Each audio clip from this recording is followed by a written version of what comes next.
Y'all have me? Yes, I do. Great. We'll start first with Evan Barnes. Hey, Taylor. Two things for me. One, any update on Dillon? Is he still a game time decision? And two, rotation wise, kind of how, maybe not tricky is the word, but just kind of how interesting is it going to be, kind of figuring out your rotation as, again, Dillon comes back in the mix now with, the regular group of guys. Yeah, Evan, definitely game time decision. He had a great day yesterday, as I mentioned, after practice, but no contact. And then, went through shoot around today, so easing him back in. So we'll see how he responds to his pregame workout and talk to the medical team and him and see if it's a go tonight. But whenever he does come back, obviously we got a lot of depth. We're finally getting back to close to full healthy on our roster. So it'll be challenging, naturally. Someone's going to have to be out of the rotation. That person's going to have to stay ready, and this can be ever evolving with the depth that we have. So we'll have to make those hard decisions as we come to it. But I know our guys that continue to put in the work and always stay ready when things absolutely change. Law Murray. Hey, good evening, Taylor. I know that this is the second time that you've had the series kind of set up this season. I know you were in Los Angeles last month, and I think another one in San Antonio. What have you taken away from the setup to preparing for those particular those particular games, and how does that change with this particular one with the Clippers being a back-to-back? Yeah, it's very interesting. I know there's a lot of talk about, these kind of mini series throughout the season. I think, a lot of teams have enjoyed it. This is only, I think you said, our second one of the year. The back-to-back will be unique, but we've attacked the first game as if it's just a game by itself. Let's just go out there and play the best we can here in game one. Let's put our game plan out there, have our adjustments ready, and then learn from the film afterwards. And, I think the most recent one was the San Antonio one. We did have a day in between, but irregardless of a day in between or not, playing the same opponent 2 nights or 2 games back to back gives you an opportunity to make some tweaks, change some things, emphasize the things that you did well. It's kind of a chess match, these little mini playoff series or whatnot. So it's been exciting. It's a lot of our coaching staff to dive in a little bit more. I think our players, they take a lot out of the film that we watch after the first game and go out there and try to replicate a game plan and always know that we got to adjust, depending on the adjustments from the opponent. So focus on number one right now, game one against the Clippers, and then we'll cross that bridge on what we need to do better game 2 tomorrow night. Sean Coleman. Taylor, you doing all right tonight? I'm doing good, Sean. How are you?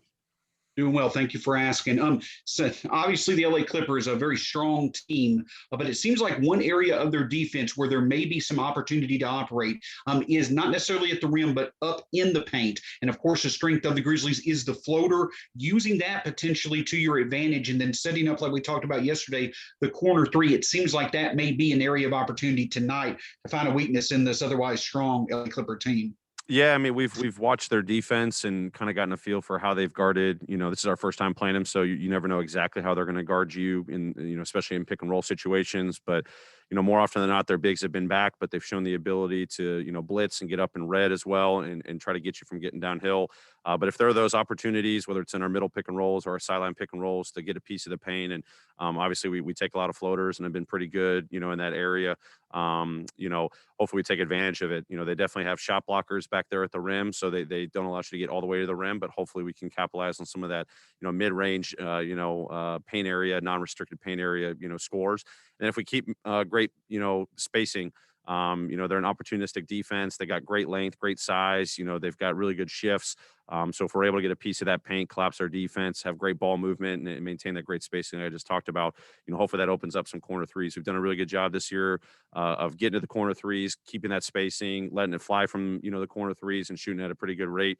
So tonight, if we can stick to our game plan, that's the number one focus. But then as we read the game and see how they're covering us in pick and rolls and how their shift activities maybe taking something away, we'll be ready to attack it differently. Adam Tyke. Hey, Coach, wanted to ask about the schedule real quick. When you see the intense pace of the second half, how much is it sort of reassuring to you to know that you have a group of young and energetic guys given the schedule's pace? Yeah, I think, obviously we'll dive into the schedule and figure out, when we got to do things as a team individually and keep our focus on development. I think I mentioned that yesterday, but, fortunately we have a group of guys that just focus on one day at a time. So no matter what the schedule is going to throw at us, home, away, back-to-backs, 3 and 4s or whatnot, these guys, we're going to manage their bodies appropriately, manage their minds too, because it's going to be a grind for sure in the second half of the season. But they relish the opportunity to go out there and play, be together. We'll be together a lot, which is awesome. There's a great spirit that we're going to have to rely on. So it doesn't surprise me, that these guys are going to be able to go out there and execute at a high level in a tough schedule. Cameron Buford. Good afternoon, Taylor. You guys got a chance to see the Clippers last year, and obviously this is your first time seeing them this season.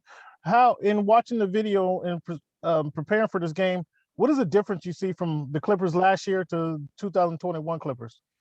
I mean, I would say a lot of the same. This is an elite team on both ends of the floor. I think just continuity, it's a big factor in this league. Just having guys, they've added a couple of new pieces, in Ibaka and Batum, but those guys seamlessly have fit in just with their veteran experience. Obviously Ibaka with championship experience. Obviously he's played with Kawhi. So those relationships, matter. But I think, taking the group from last year to this year, majority of the same guys, the experience that they gained last year, I think that's only just continue to allow them to grow more. So I think they're doing more of the same. They're finding more consistency. They've got great depth, great versatility, great experience, great skills. So I see an elite team like we saw last year. So it's not surprising what they're able to accomplish so far this year. Final question, Megan Triplett. Hey, Coach, you've talked about kind of going quarter by quarter with these guys, in this game and the games for you guys this season. What do you want to see your guys kind of go, fresh out the jump and mainly in that first quarter? That'll be kind of indicative of what you guys have been working on at practice yesterday. Yeah, I mean, I think the number one thing we're talking about is consistency for 48 minutes. But in order to get to the 48 minutes, you got to start off the game, on the right foot. So, we got to have the energy, we got to have the urgency, on the defensive end. I thought our defense the other night was actually pretty solid. Outside of a couple tough shots that the Mavericks made, we still got to find ways to make them even tougher. But our pace has got to be there a little bit earlier. On the offensive end, we got to get our legs going a little bit quicker. We're able to find it, in stretches of the game, but for that full 48 minutes, how can we dictate the pace of the game? Can we ignite our offense through our defense? Can our offensive execution help our defensive, urgency as well? It's really just coming out with the right mentality and the right edge. We talk to these guys about that night in and night out. That's what you hope for at the start of the games, and then just continue to build on that over the course of the 48 minutes. Thank you, Coach. Great. Thank you.